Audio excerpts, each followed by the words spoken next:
ఈ 2.5 సంవత్సరాలలోనే దగ్గరగా 50 సార్లు దుబాయ్కి వెళ్ళి వచ్చింది. ఏంటంటే కేజీలు బంగారం స్మగ్లింగ్ చేసింది. ఎలా అంటే వాళ్ళ అయ్యే పోలీస్ ఆఫీసర్, దెన్ ఎయిర్పోర్ట్లో దిగ్గానే చెక్కింగ్ ఏం లేకుండా బయట తెచ్చేలాగా పోలీసు వస్తాడు, పట్టుకెళ్ళిపోతాడు. ఎయిర్పోర్ట్లో పోలీసు ఉంటాడు. మొత్తం ఒక పక్క ప్లాన్ మొత్తానికి మన దొరికింది కెంపెగౌడ ఇంటర్నేషనల్ ఎయిర్పోర్ట్లో. క్రాస్ చేసేసి మొత్తం విచారణ చేసిన తర్వాత ఈరోజు జైలు శిక్ష.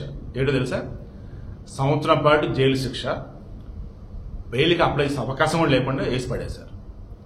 వీడికి మెయిన్ ఇంటెన్షన్ మరలా చెప్తే గుర్తుంచుకోండి, సరదాగా అబద్ధం వల్ల ఎన్నో తలనొప్పులు.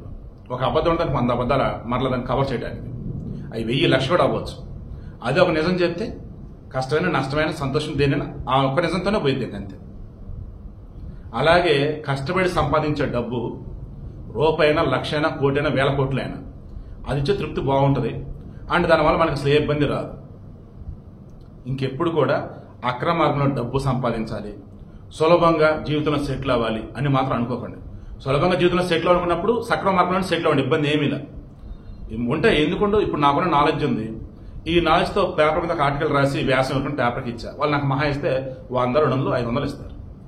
ఆ టైము ఓకే.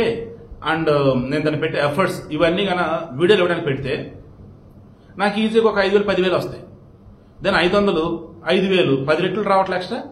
సో అలా ఈ 10 రెట్లు వచ్చి నాకు సులభంగా వస్తున్నట్టు అంటే ఇది కూడా కష్టపడే వస్తుంది, బట్ దాంతో కంపేర్ చేస్తే కొంచెం బెటర్గా వస్తున్నట్టు కదా. ఇలా ఆలోచించడం అది తప్పులేదు.